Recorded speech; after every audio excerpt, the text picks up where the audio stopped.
Bonjour et bonsoir, tout dépend de où est-ce que vous vous trouvez. C'est Activité paranormale. Aujourd'hui, j'avais envie de faire quelque chose de différent. J'avais envie de voir quelques points de vue du point de vue historique, quelques religions. J'ai commencé en faisant quelques steps sur les secrets cachés de l'islam.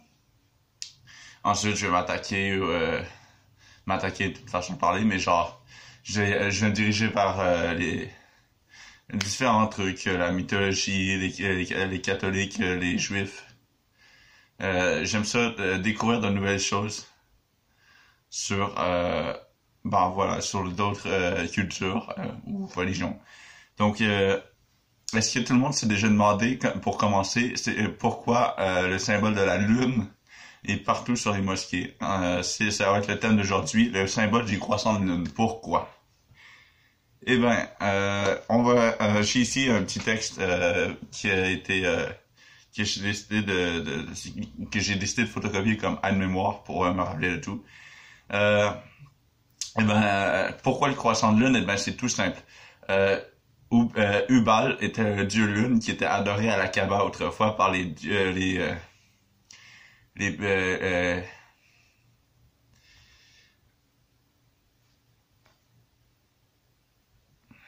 c'était comme le grand-père païen de Mahomet ou Mohamed, euh, Abdal Moutablib, qui a failli sacrifier Abdallah, le père de Mahomet, ou Mahomet,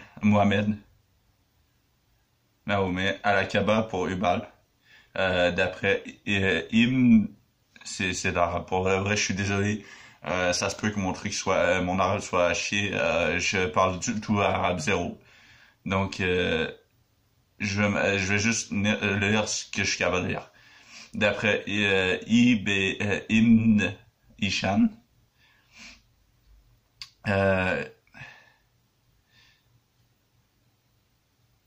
au départ, c'était pourquoi c'était le père de Mahomet qui devait être sacrifié.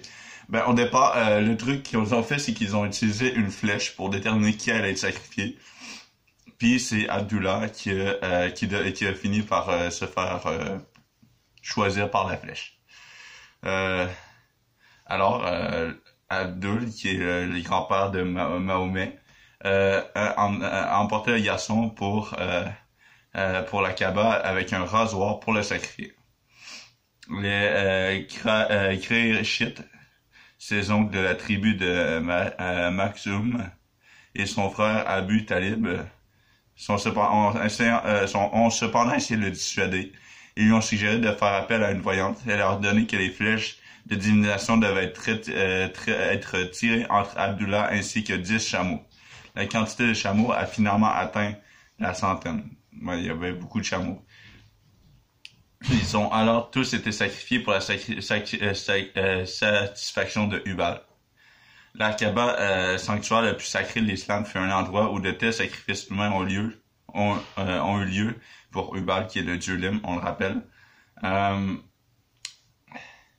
Quand que Mohamed, je sais pas comment on dit, je sais que Mohamed, c'est une façon d'insulter le prophète. En tout cas, je crois que c'est celui-là. Mais ici, selon les sources, c'est Mahomet, si je me souviens bien, Mahomet, effectivement. Euh, quand que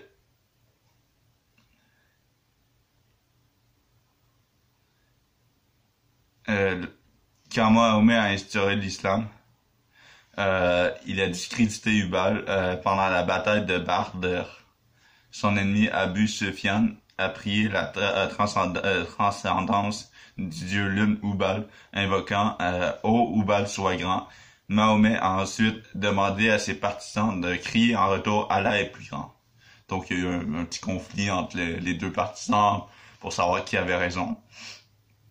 Sauf que est-ce que le dieu lune n'est désormais plus le plus grand? Est-ce que l'islam est complètement libéré de l'influence du dieu Hubal? Regardez attentivement les mosquées partout dans le monde et vous serez susceptible de voir le symbole de Hubal, le croissant de lune, positionné à la plus haute hauteur de la mosquée, équivalent à la croix du christianisme et à l'étoile de David pour le judaïsme. Le croissant de lune est maintenant le symbole universel pour l'islam. C'est bizarre quand même pour je dis ça comme ça, mais pour un prophète qui est supposé d'avoir genre littéralement banni toutes les idoles et tout, que bizarrement les croissants de lune qui représentent le dieu Hubal sont encore partout sur les mosquées. Moi, pour vrai, je trouve ça bizarre.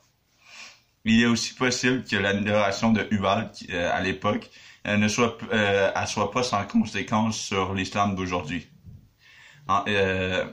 Puis curieusement, la prière païenne de l'ennemi de Mahomet à l'époque était ô Hubal soit grand. Puis maintenant, notre cher Mahomet, il dit ô Allah est le plus grand. Donc bizarrement, je sais pas s'il a juste changé les mots pour faire sa propre prière, mais c'est quand même ressemblant pour de vrai.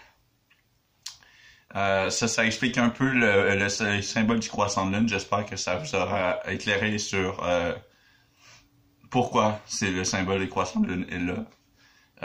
Quelle est sa signification primitive, c'est-à-dire au départ. Puis j'ai l'impression qu'ils l'ont toujours... Je sais pas pourquoi ils l'ont pas enlevé pour de vrai. Parce que c'est le symbole d'une divinité païenne, puis l'islam est supposé être monothéiste. En tout cas, de mon point de vue, mon point de vue personnel est que l'islam n'est pas du tout monothéiste, et est encore dans le...